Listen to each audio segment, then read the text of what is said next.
రష్మి గౌతమ్ కూడా ఎవరైనా ఇండియాలో గొడవలు చేస్తూ ఉంటే, మరి ముఖ్యంగా జమ్మూ కాశ్మీర్లో చూసాం అల్లర్లకు పాల్పడిన వాళ్ళని ఇరాన్కి వెళ్ళిపోవాలని చెప్పి కోరారు. కానీ ఇక్కడ ఏమంటున్నాడు, మరి ముఖ్యంగా పాకిస్తాన్ ఆర్మీ చీఫ్ ఆసిమ్ మునీర్ షియాల నుంచి ప్రెషర్ వస్తోంది. అక్కడకి హింసాత్మక ఘటనలకు సంబంధించి మాట్లాడుకునే క్రమం రైట్.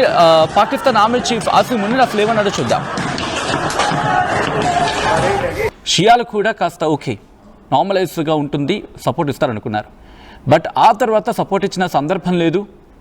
ఆ తర్వాత ఆఫ్ఘనిస్తాన్ మీద అటాక్, మరి ముఖ్యంగా ఆఫ్ఘనిస్తాన్ సపోర్ట్గా వెళ్తుంది, సపోర్ట్ ఇస్తుందని చెప్పి మాట్లాడుకునే సందర్భం. సో దీంతో ఒక్కసారిగా ఆగ్రహం వ్యక్తమవుతోంది, పాకిస్తాన్ మీద ఆగ్రహం వ్యక్తమవుతోంది. సో షియా ముస్లింలలో ఇప్పుడు పాకిస్తాన్ మీద ఆగ్రహం వ్యక్తమవుతోంది. అంటే మద్దతుగా ఉంటుందనుకున్న వాళ్ళు ఎందుకు మద్దతు ఇవ్వట్లేదని చెప్పి. సో ఇది ఆ ఆగ్రహం కాస్త ఇప్పుడు పాకిస్తాన్ ఎందుకు ప్రెషర్ బిల్డప్ అవుతుంది. ఇక్కడ కనుక దీన్ని అణగదొక్కకపోతే అమెరికా నుంచి ప్రెషర్ వచ్చే అవకాశం ఉంటుంది. సో వీటిని హ్యాండిల్ చేసుకుంటూ ముందుకు వెళ్లాల్సిన పరిస్థితి అక్కడ నెలకొంది. దీంతో ప్రెషర్ కనిపిస్తోంది. కరెక్ట్గా దాడి జరిగే కొద్ది రోజుల ముందే ఆఫ్ఘనిస్తాన్తో అటాక్కి పాల్పడింది అండ్ అక్కడ దాడిని వేగవంతం చేసింది. ఇరాన్కి సపోర్ట్ లేకుండా చేసింది. ఇరాన్కి సపోర్ట్ వెళ్లాల్సింది పోయి మాట వరకు వెళ్ళింది, దాడిని ఖండించింది, ఆ తర్వాత సపోర్ట్గా వెళ్తుంది అనుకుంది. ఒకవేళ పాకిస్తాన్ కనుక ఇరాన్కి సపోర్ట్గా వెళ్ళి ఉంటే, అందుకే షియా ముస్లింల ఆగ్రహం వ్యక్తమవుతుంది. కారణం ఏంటంటే పాకిస్తాన్ దగ్గర న్యూక్లియర్ పవర్ ఉంది. ఒకవేళ వెళ్ళుంటే కనుక అమెరికా ఆగుండేది. కానీ వెన్నుపోటు పొడిచింది పాకిస్తాన్ అనేది షియా వర్గాల్లో ఇప్పటికీ కాస్త ఆగ్రహం ఉంది పాకిస్తాన్ ఆర్మీ మీద అండ్ పాకిస్తాన్ అక్కడ ప్రభుత్వం మీద కూడా. బట్ ఈరోజు ఆర్మీ చీఫ్ చేసిన వ్యాఖ్యలు ఇంకాస్త పెనుదుమారని రేపుతున్నాయి. అసలు నువ్వెవరో చెప్పడానికి?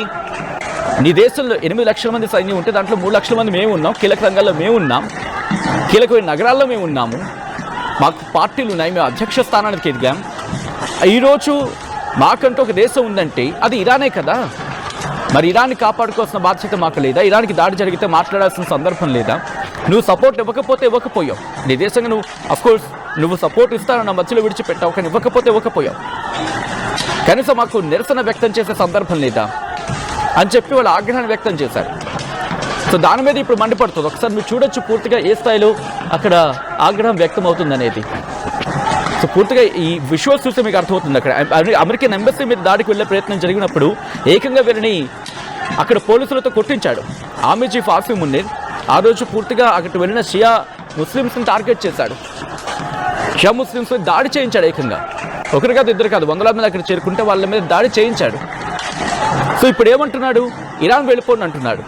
బికాస్ అక్కడ ఇంటర్నల్గా ప్రెషర్ బిల్డ్ అవుతోంది.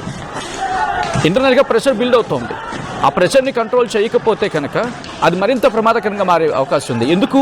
వివిధ రంగాల వాళ్ళు ఉన్నారు.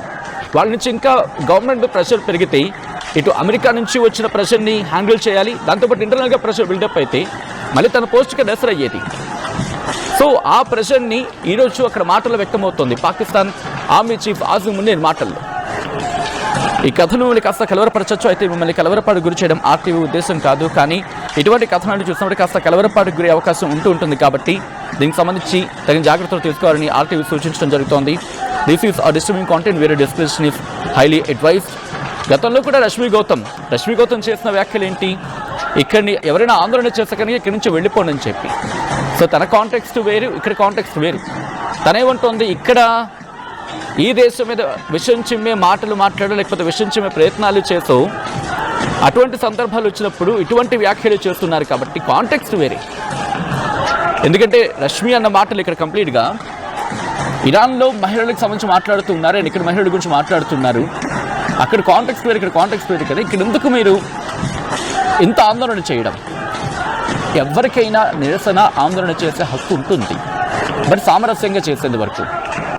బట్ బియాండ్ దట్ వెళ్తే కరెక్ట్ కాదు. ఇది మనకు సంబంధించి మనం న్యూట్రల్గా ఉన్నాం. ఫ్రమ్ ద బిగినింగ్ మనం న్యూట్రల్గానే ఉన్నాం. అంటే ఇరాన్కి మనం న్యూట్రల్గానే ఉన్నాం అండ్ యూఎస్కి సంబంధించి న్యూట్రల్గానే ఉన్నాం. ఎవరికి ఎక్కడా సపోర్టివ్ లేదు. అండ్ మనం అంటోంది ఏంటి? ఫ్రమ్ ద వెరీ బిగినింగ్ యుద్ధం ఆగిపోవాలని కోరుకుంటున్నాం. కానీ పాకిస్తాన్ ఆ స్టేట్మెంట్ ఇస్తోందా? లేదు. సో దట్ షోస్ ఆ డిఫరెన్సియేషన్ అయితే ఉంది. ఇండియన్గా ఒపీనియన్ తీసుకున్నా, పాకిస్తాన్ ఒపీనియన్ తీసుకున్నా. పాకిస్తాన్ ఏమంది? ద వెరీ ఫస్ట్ డే దాడిని ఖండించింది. ఇరాన్కి సపోర్ట్గా మాట్లాడిన పరిస్థితి. ఇరాన్కి సపోర్ట్గా వెళ్తుందేమో అనుకుంది. కాబట్టి ఇప్పుడు షియాలో ఆగ్రహం ఎక్కువైపోవడానికి, దాంతోపాటు అక్కడ తిరుగుబాటుకి ఇంకా రోజు రోజుకి పెరగడానికి పాకిస్తాన్ స్వయంకృత అపరాధం, తనంతట తానుగా చేసుకున్న తప్పది. సో ఈ కథను మిమ్మల్ని కాస్త కలవరపరచవచ్చు. అయితే మిమ్మల్ని కలవరపాటు గురి చేయడం ఆర్టీవీ ఉద్దేశం కాదు. కానీ ఇటువంటి కథనాలు చూసినప్పుడు కాస్త కలవరపాటు గురి అవకాశం ఉంటుంది కాబట్టి దీనికి సంబంధించిన జాగ్రత్తలు తీసుకోవాలని ఆర్టీవీ సూచించడం జరుగుతోంది. This is disturbing content video description is highly expert. ఒకసారి దృశ్యాలు చూద్దాం.